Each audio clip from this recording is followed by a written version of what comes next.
The slave market on Station Keth-4 was the largest in this part of the galaxy. It sat in the middle of nowhere, far from any law or justice. Here, creatures from 100 different worlds came to buy and sell living beings like they were objects. The air smelled bad. It was a mix of fear, sweat, and alien bodies. Strange lights flickered above. Cages lined the walls, filled with creatures of all shapes and sizes. Some cried. Some screamed. Most had given up and sat in silence.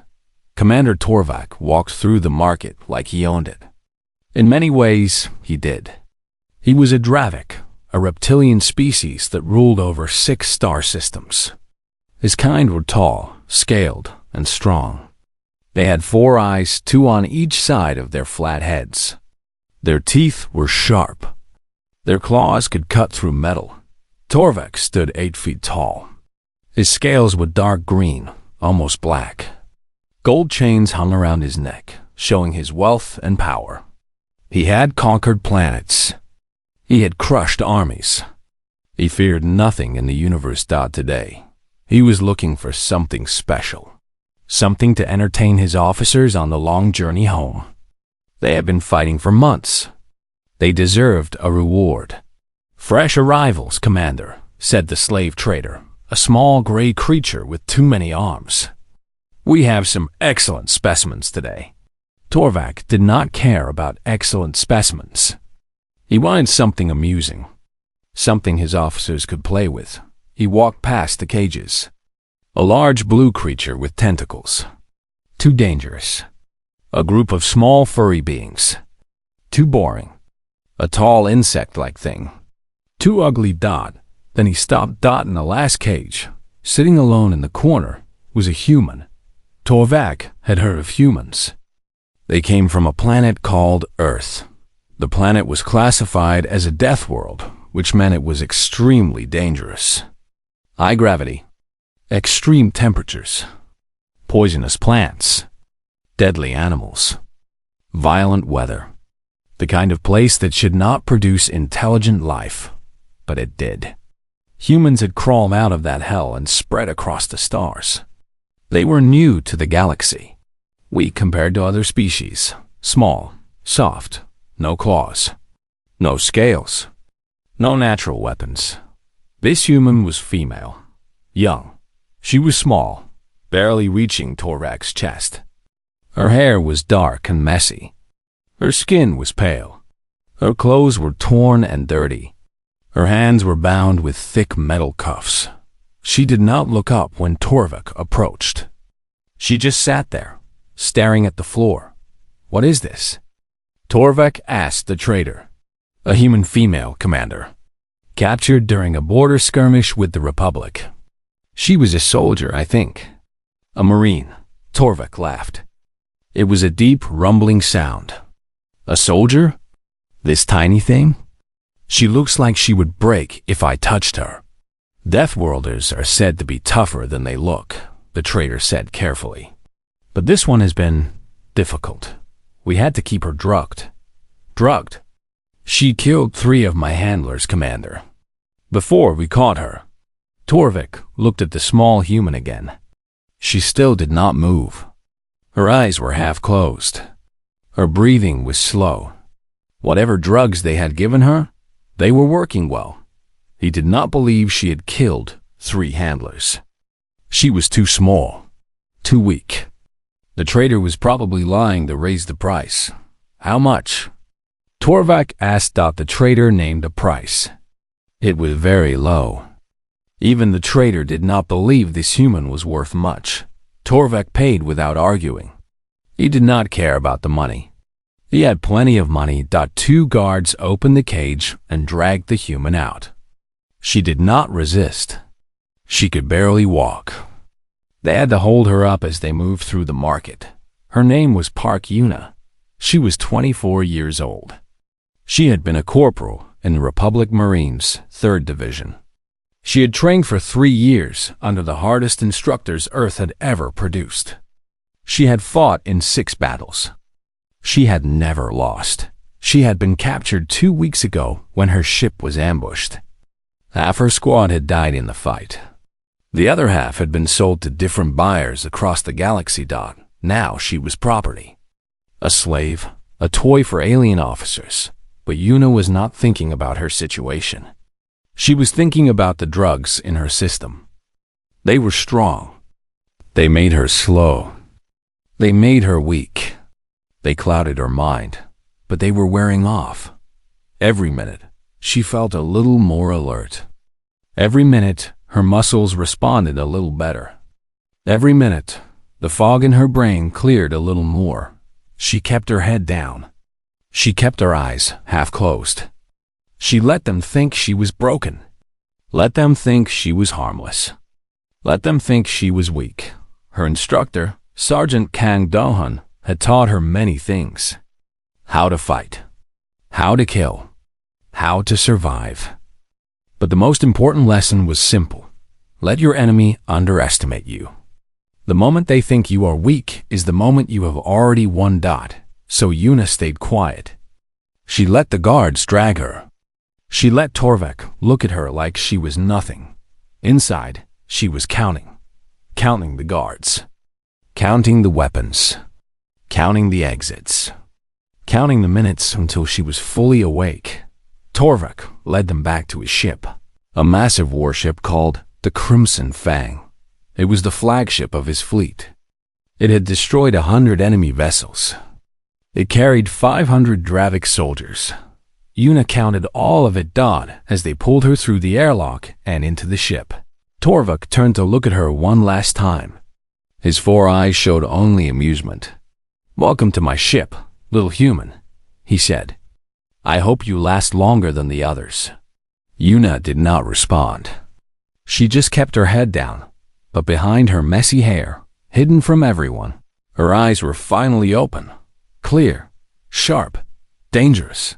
The drugs had worn off. The Crimson Fang was enormous. It stretched for almost 2 kilometers from front to back. Its hull was painted dark red, the color of dried blood. Weapons covered every surface. This ship had burned cities and broken fleets.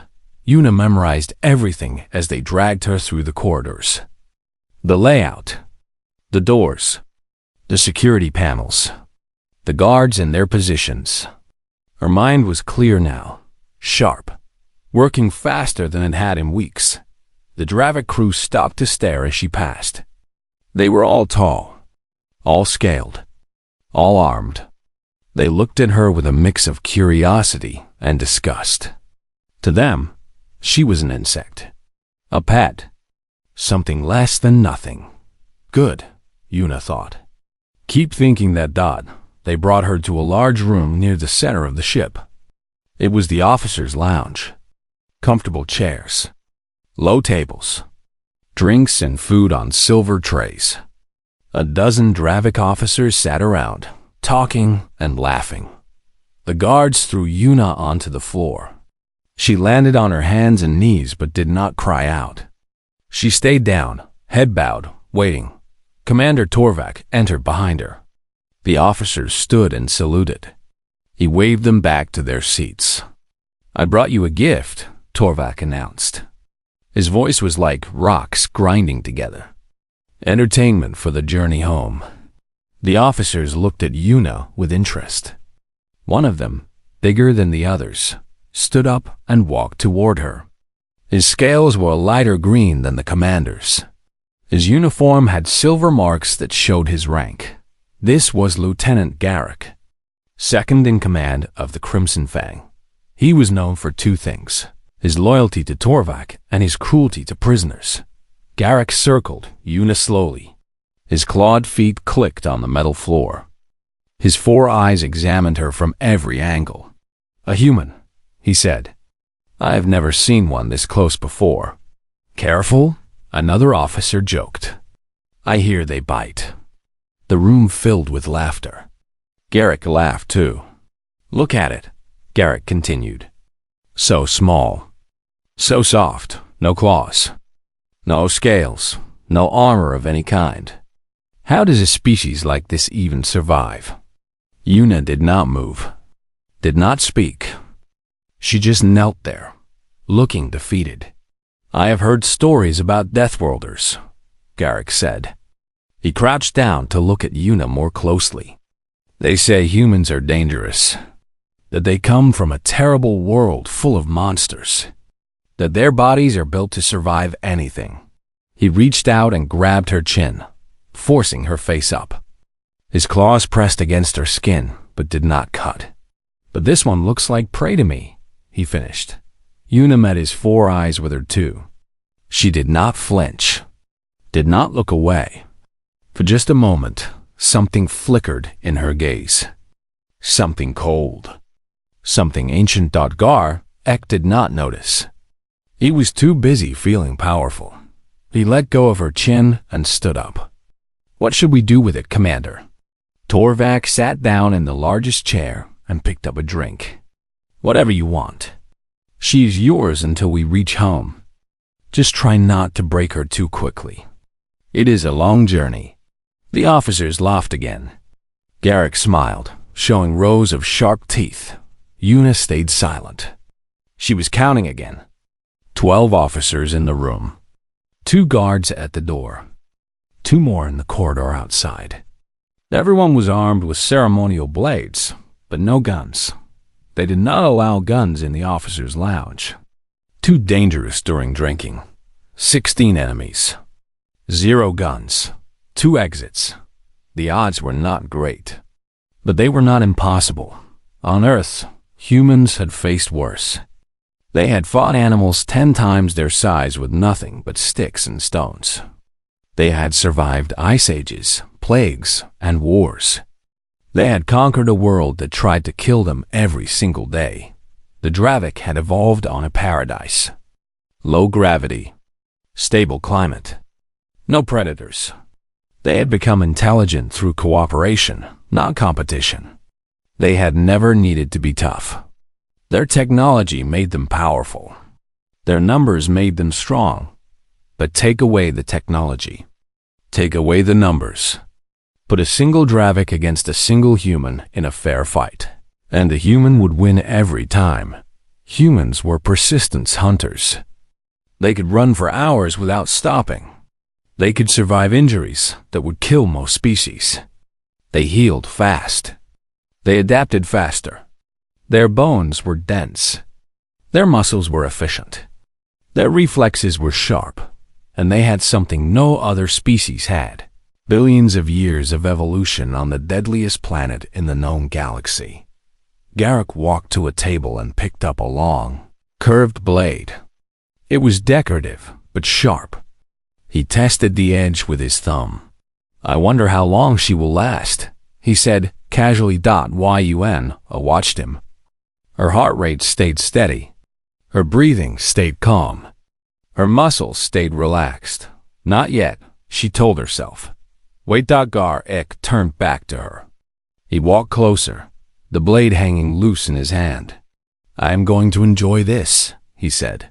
The other officers watched with eager eyes. ThreatHFY sipped his drink. The guards at the door looked bored. Nobody was worried. Nobody was alert. Nobody considered the small human on the floor to be any kind of threat.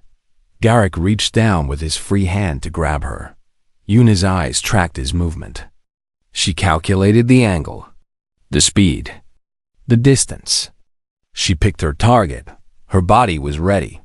Her mind was clear. Every second of her training screamed at her to move, but she waited.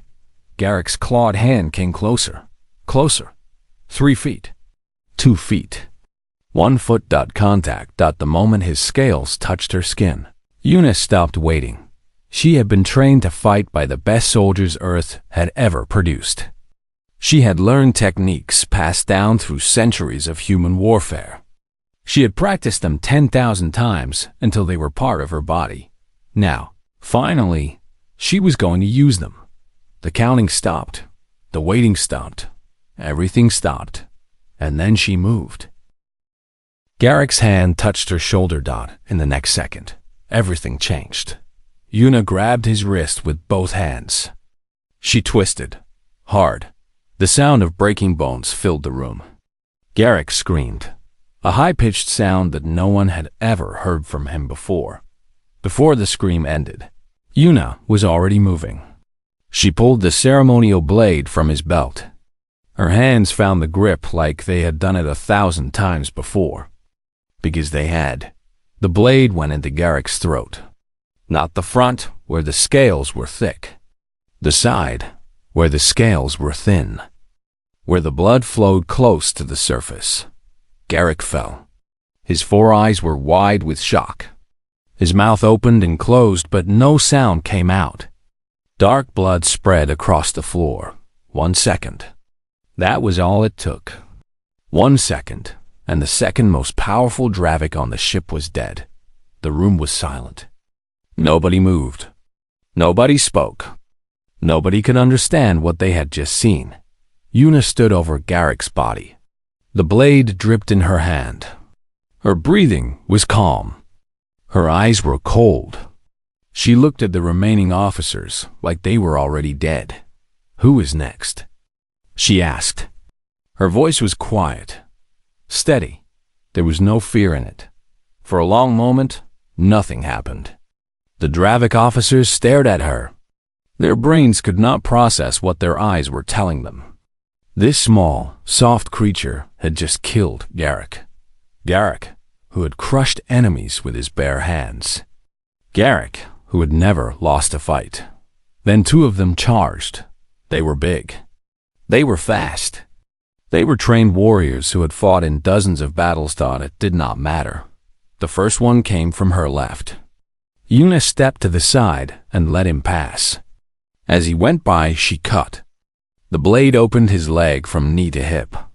He crashed to the ground and did not get up. The second one was smarter. He grabbed a chair and threw it at her. Una ducked under it and kept moving forward. She was inside his reach before he could react. The blade punched through the soft scales under his arm and found his heart. 3 down. 9 to go. The remaining officers finally understood. This was not a pet. This was not a toy. This was a predator, and they were trapped in a room with it. They all attacked at once. Una did not try to fight them directly. She was smaller and lighter than any of them. In a straight contest of strength, she would lose. So she did not fight straight. She moved, constantly, never standing still, never letting them surround her. She used the furniture as cover, as weapons, as obstacles. She was faster than they expected, more flexible. She could fit through gaps they could not follow. The Dravik got in each other's way. They were used to fighting smaller enemies by overwhelming them with numbers. But Una was not fighting like any enemy they had faced before. She was fighting like water, flowing around them, striking weak points, disappearing before they could hit back. One by one, they fell. A blade to the throat, a strike to the eyes, a cut to the tendons in the leg. She did not waste any movement. Every attack had a purpose. Every step had meaning. Commander Torvak watched from his chair. He had not moved. He had not even dropped his drink. His 4 eyes followed the small human as she destroyed his officers. He was not worried. He was curious. The last officer standing was young, barely older than Una. He held his blade in shaking hands. His scales had turned pale with fear. He looked at the bodies around him and knew he was about to join them. Una walked toward him slowly.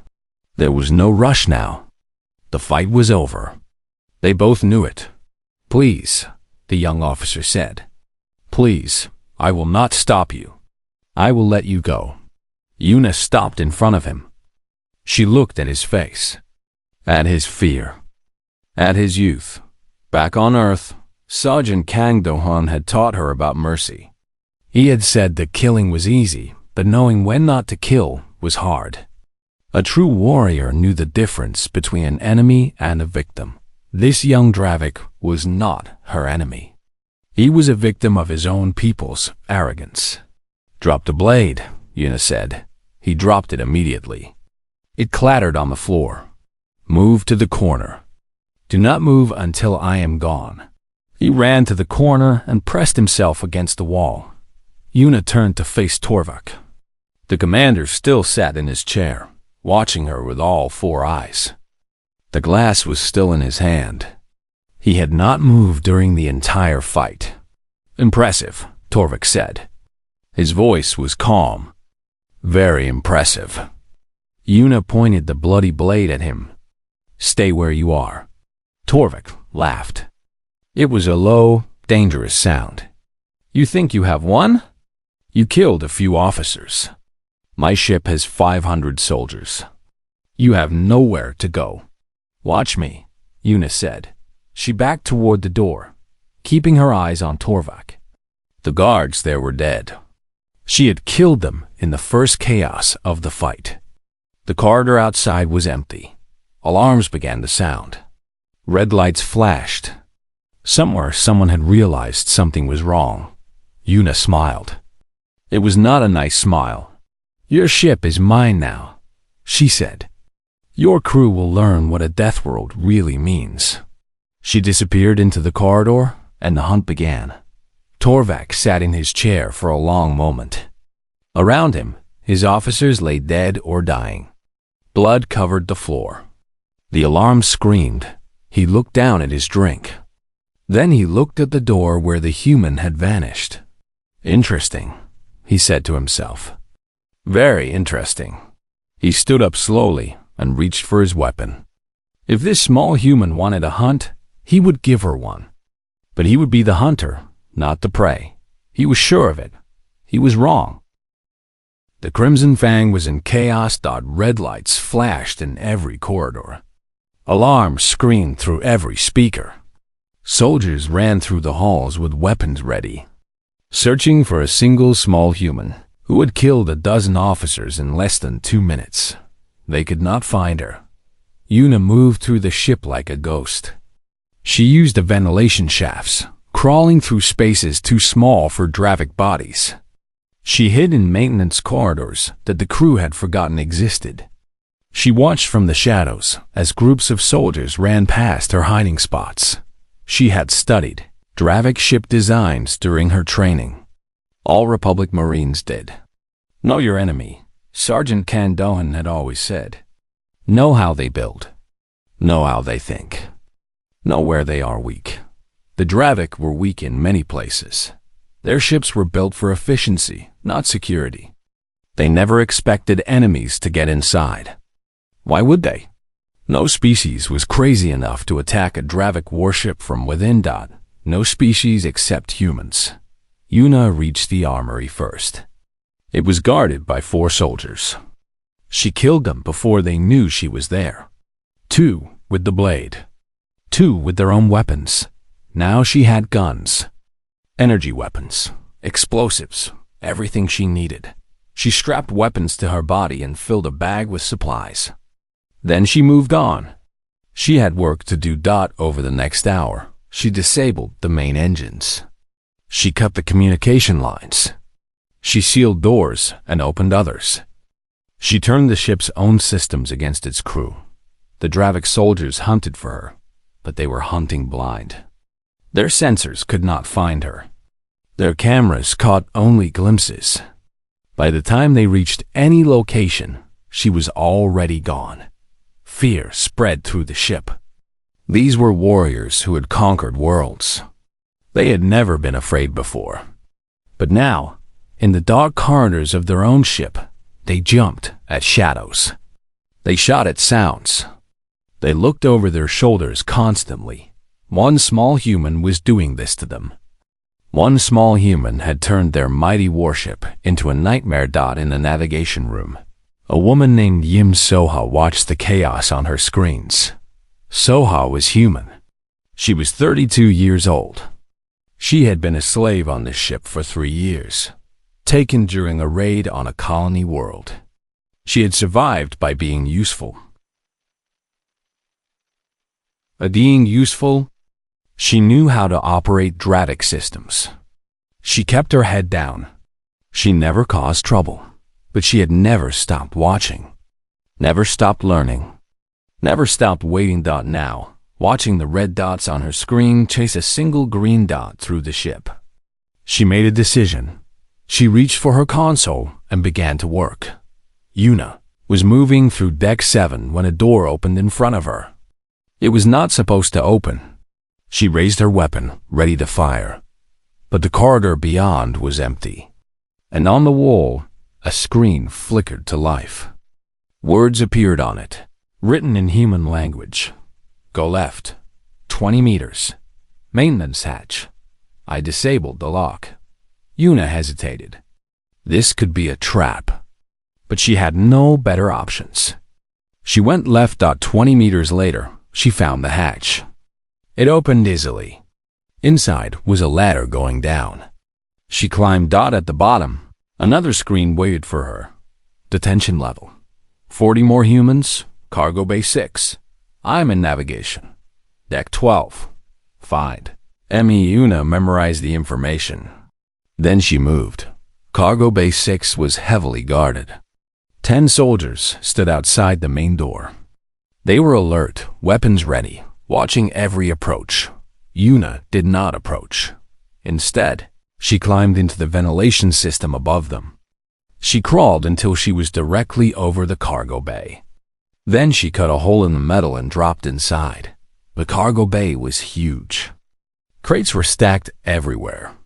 And in the back, in rows of small cells, were the prisoners. 41 humans. Men and women. Young and old. Soldiers and civilians. All of them taken from different places. All of them waiting to be sold. They stared at Yuna as she landed in front of their cells. She was small, dirty, covered in blood. But she was human, and she was free. I am Corporal Park Yuna, she said. Republic Marines. I am taking this ship. Anyone who wants to fight, stand up. For a moment, nobody moved. Then a man in the front cell rose to his feet. He was tall and broad. His arms showed old military marks. Sergeant Han Junho, he said. Retired. Tell me what to do. Others stood. Not all of them. Some were too weak. Some were too scared. But enough. 23 humans. 23 fighters. Yuna cut the locks on their cells. She handed out the weapons she had brought. She looked at their faces and saw something she recognized. Hope. Anger. The will to survive. These were Deathworlders. They had been beaten. They had been sold. They had been treated like animals. But they were not broken. They would never be broken. We take the ship, Yuna said. We free everyone. We kill anyone who tries to stop us. Questions? Sergeant Han grinned. It was a hard, cold grin. No questions. Let us move. They moved. Outside the cargo bay, the 10 guards heard a noise. The main door was opening. They raised their weapons and aimed at the gap. 23 humans poured out. They were not trained soldiers. They did not fight with perfect form. But they fought with fury. They fought with hatred. They fought with everything they had. The guards did not stand a chance. Across the ship, the chaos grew.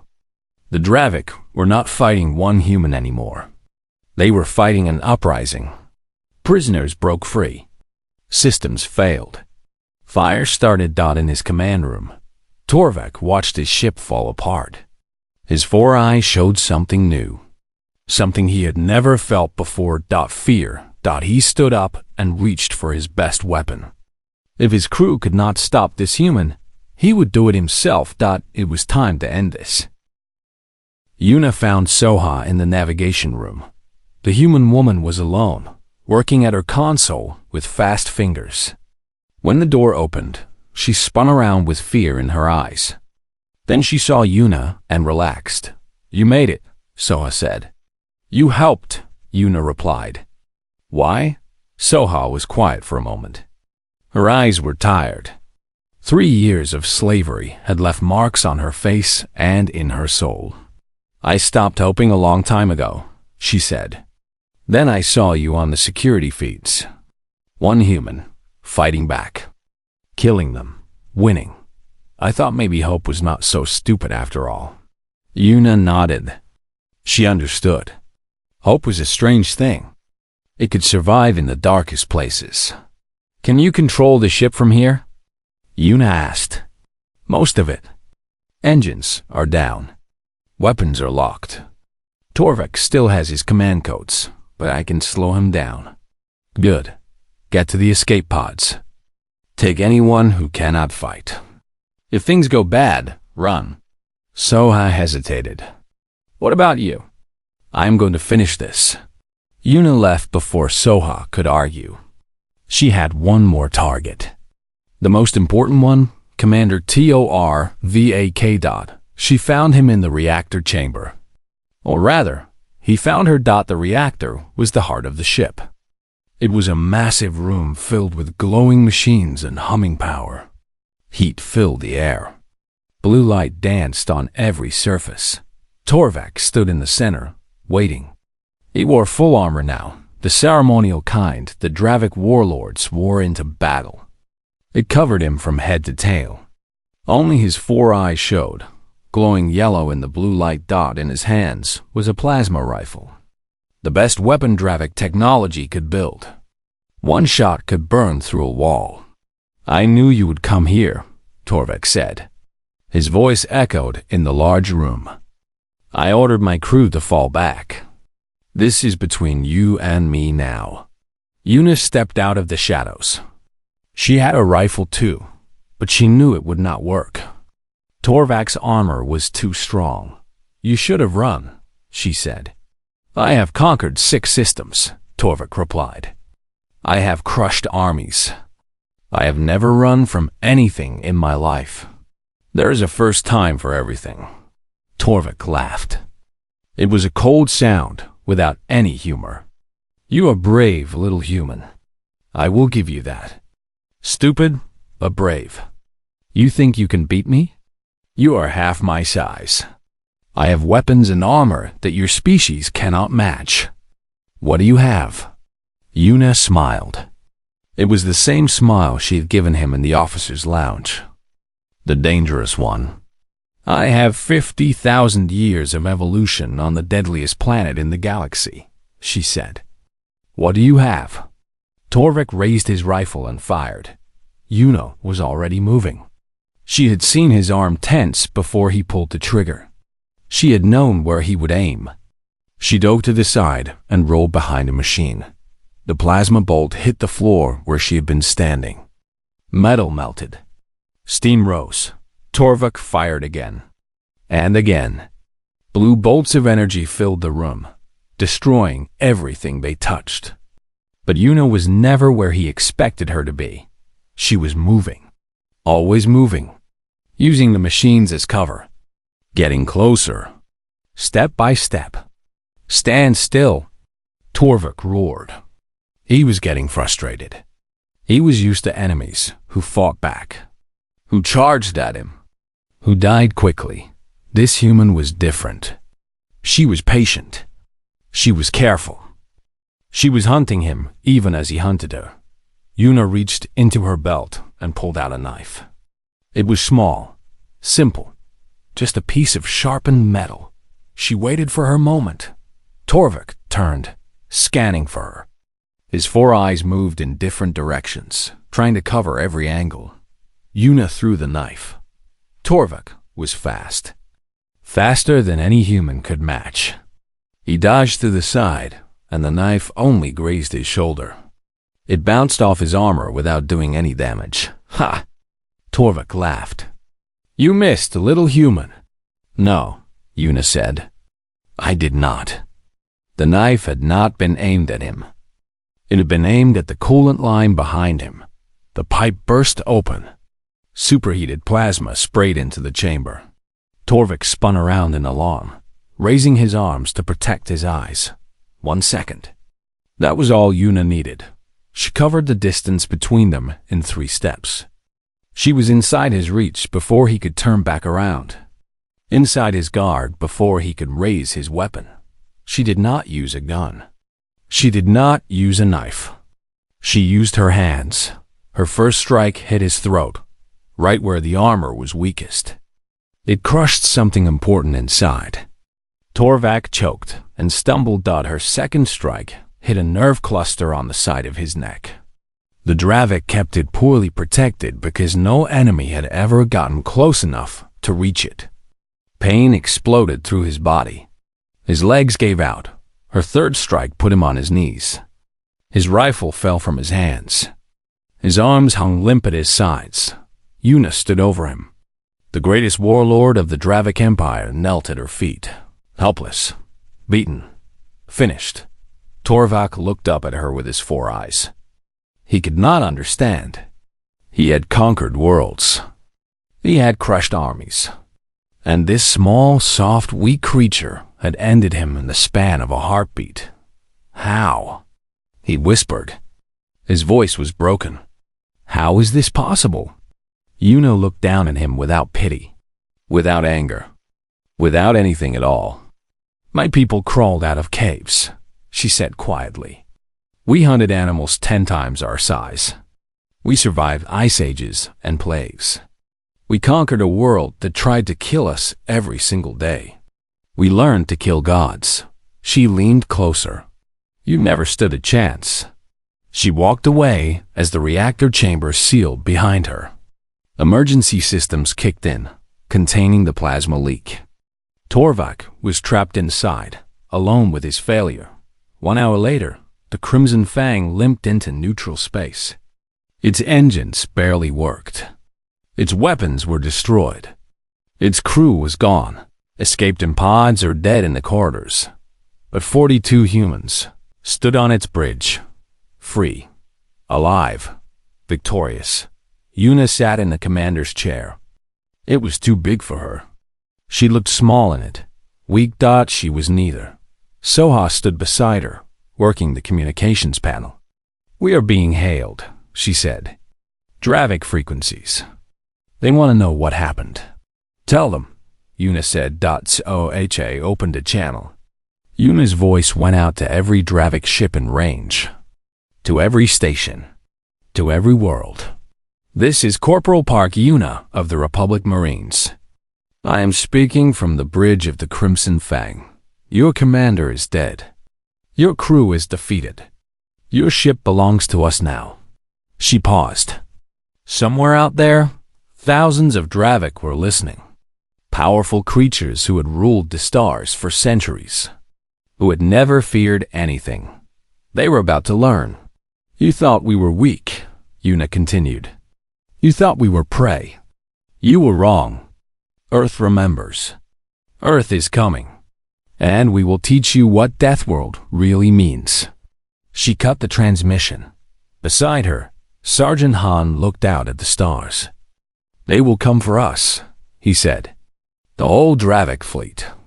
They will never let this stand. Una nodded. Good. Let them come. She smiled. It was not a nice smile. We will be ready. 6 months later, Admiral Park Una stood on the bridge of the Defiance, the first human warship built from captured Dravik technology. Beside her stood Commander Soha and a crew of survivors who had become soldiers. The galaxy had dismissed humanity as weak, as prey, as a footnote in the great history of the stars. They were about to learn how wrong they were. The war was just beginning.